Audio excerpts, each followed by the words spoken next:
JNR నుంచి నడివేడి పంచాయతీలో నుంచి చాలామంది వచ్చారు. వీళ్ళకి 60 ఎకరాల పంటల గురించి మనం అప్పుడు గ్రామసభలు పెట్టి రిజర్వేషన్ కావాలని చెప్పాను కదా. ఆ రిజర్వేషన్ వాళ్ళ గ్రామసభలు పెట్టినట్టు మళ్ళీ మా దగ్గరికి పంపుతున్నారంటే ఏంటి ఇష్యూ ఏంటి చెప్తారా?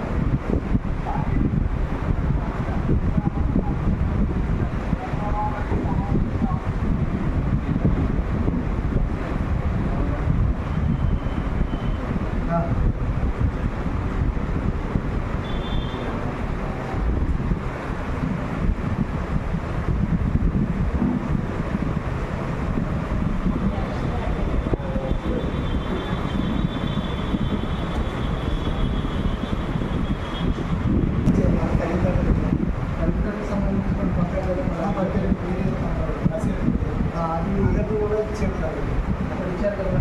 అది ఎటువంటి నడిపించారు.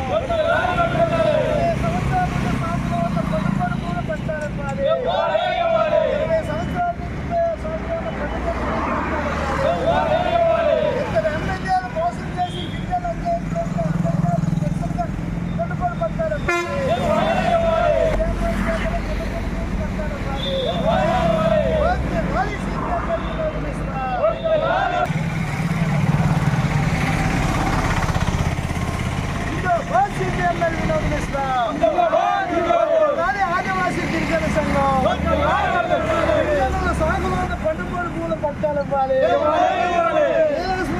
గిరిజన పండుగోడు పట్టాలు ఇవ్వాలి.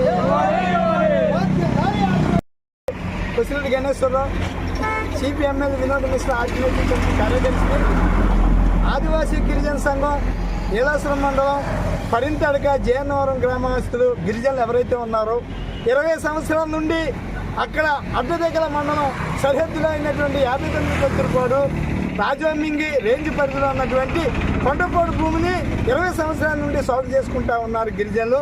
ఇక్కడ కొండపోడులో జీడి మామిడి తోటలు ఇవన్నీ కూడా ఉన్నాయి. అయితే విషయం ఏంటంటే ఇక్కడికి వచ్చినటువంటి సమస్య పీపుల్ ఎవరైతే ఉన్నారో ఏలాసురం మండలానికి ట్రైన్స్ సంబంధించిన వాళ్ళు భూమి ఏమో అడ్డదగ్గల మండలంలో ఉంది. అంటే 2 ఎమ్మెల్యేలు 2 సబ్ డివిజన్లో ఆర్డీఓలు ఈ రకమైనటువంటి పరిస్థితి అక్కడ కొనసాగుతూ ఉంది. మేము అక్కడ గ్రామసభ పెట్టమని ఎన్నోసార్లు గొడవలు చేసి ధర్నాలు చేసి అన్నీ కూడా చేయడం జరిగింది. చివరికి మొన్న ఎలక్షన్ ముందు గ్రామసభ పెట్టారు. ఆ గ్రామసభ పెట్టిన తర్వాత అక్కడ ఆర్డీఓ గారు లెటర్ రాసి మాకు అర్జెంట్గా ఇవ్వండి అని కూడా చెప్పడం జరిగింది.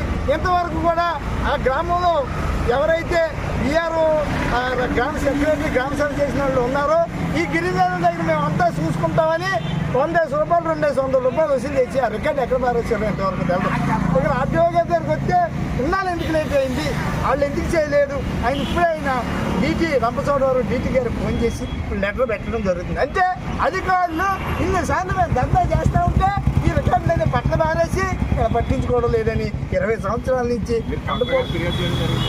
కలెక్టర్ గారికి చెప్పో మొత్తం అందరికీ చెప్పో లిస్ట్ పోస్టులు చేసో హైకోర్టును కూడా ఆశ్రయించో హైకోర్టు కూడా అర్జెంట్గా పట్టాలు ఇవ్వాలని కూడా ఇవ్వడం జరిగింది. ఇన్ని జరిగినప్పటికీ కూడా ఇక్కడ అధికారులు కనీసం స్పందించలేదు. వైఎస్ఆర్ ప్రభుత్వంలో మొత్తం అందరికీ రైతు భరోసా పడ్డారు తప్ప ఇక్కడ ఎవరికి కూడా పడలేదు. ఏంటండి అన్యాయం అంటే వీళ్ళందరూ కూడా గతంలో తెలుగుదేశానికి ఓటేసుకున్నందుకు ఇలా ఫలితాలు రావలేదు అనేటువంటి రకం నిజం తెలిసింది.